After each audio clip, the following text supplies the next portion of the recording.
বন্ধুরা, রুমাস কিচেনে সবাইকে স্বাগত জানিয়ে আজকে রেসিপি শুরু করছি। আজকে কিন্তু আমি আপনাদের দেখাবো কড়াইশুঁটির চপ। এখানে আমি কড়াইশুঁটি একটু হাফ কাপ কড়াইশুঁটি ভাপ দিয়ে নিয়েছি। ছোট কাপ হলে কিন্তু এটা 1 কাপই হবে। আর এখানে নিয়েছি একটুখানি কর্নফ্লাওয়ার 2 চামচ, গোলমরিচ গুঁড়ো, ভাজা মশলার গুঁড়ো নিয়েছি, একটু কাঁচা লঙ্কা কুচি আর গ্রেট করা আদা নিয়েছি, একটা আলু গ্রেট করে, ধনেপাতা কুচি নিয়েছি, 2টো পেঁয়াজ কুচি নিয়েছি, 2 চামচ বেসন, আর লবণ আর একটুখানি মিষ্টি তো অ্যাড করতেই হবে স্বাদটাকে ব্যালেন্স করার জন্য। আমার সাথে থাকুন, দেখতে থাকুন। প্রথমে আমি স্ম্যাশার দিয়ে একটুখানি কড়াইশুঁটিগুলোকে নরম করে নিচ্ছি।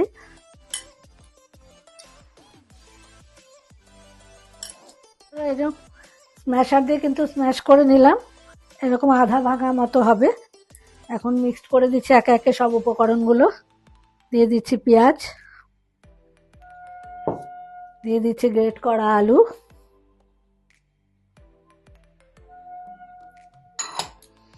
দিয়ে দিচ্ছি ধনেপাতা,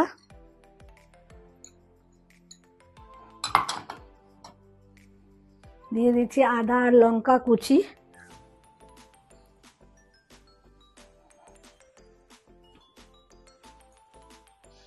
দিয়ে দিচ্ছি একটু গোলমরিচ গুঁড়ো,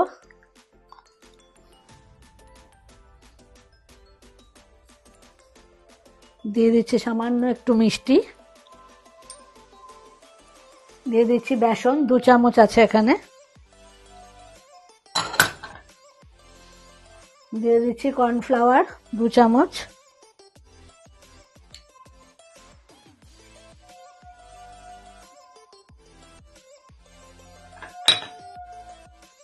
দিয়ে দিচ্ছি ভাজা মশলা,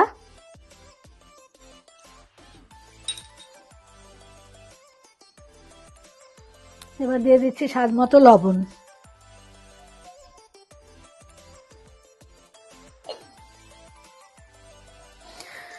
এবার ভালো করে হাত দিয়ে মিশিয়ে নিচ্ছি আমি। এরকম একটু ডিমের মতো শেপ দিয়ে নিচ্ছি।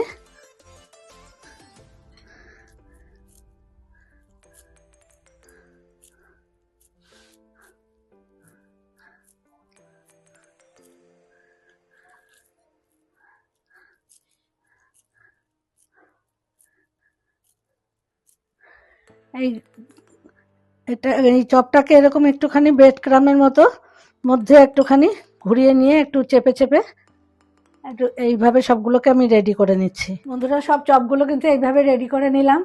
এখন দেখা হচ্ছে কিচেনে, আমার সাথে থাকুন। তেলটা গরম হয়ে গেছে কিন্তু বন্ধুরা, দিয়ে দিচ্ছি আমি পরিমাপ মতো সাদা তেল। এটা ডিপ ফ্রাই হবে, সুতরাং একটু তেলটা বেশি লাগবে। তেলটা কিন্তু গরম হয়ে গেছে বন্ধুরা। হালকা গরম অবস্থায় এগুলোকে ছেড়ে দিতে হবে। এক এক করে আমি ছেড়ে দিচ্ছি। আস্তে আস্তে তেলটাও বেশি গরম হবে, এটাও মানে খাস্তা হবে আর লাল হয়ে উঠবে। একবারে বাড়িয়ে দিলে কিন্তু ভেতরটা কাঁচা থেকে যাবে।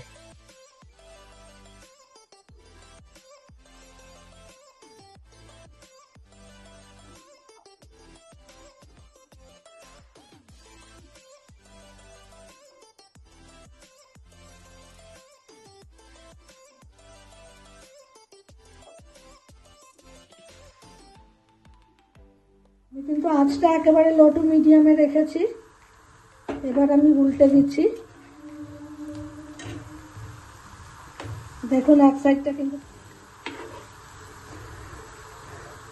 দেখুন কিন্তু এটা কিন্তু লাল হয়ে গেছে, এরকম অপোজিটটাও ঠিক এরকমই হবে। আর আঁচটা কিন্তু আমি একদম লো টু মিডিয়ামে রেখেছি, তাহলে কিন্তু খাস্তা হবে খেতে আর পুড়েও যাবে না, ভেতরটাও খুব সুন্দর ভাজা হবে। এই অপোজিট দিকটাও এরকম লাল হলে আমি তুলে নেব। বন্ধুরা, আমার কিন্তু চপগুলো সম্পূর্ণ ভাজা হয়ে গেছে। 2 মিনিটের মধ্যে আপনাদের সামনে সার্ভ করে দেখাচ্ছি।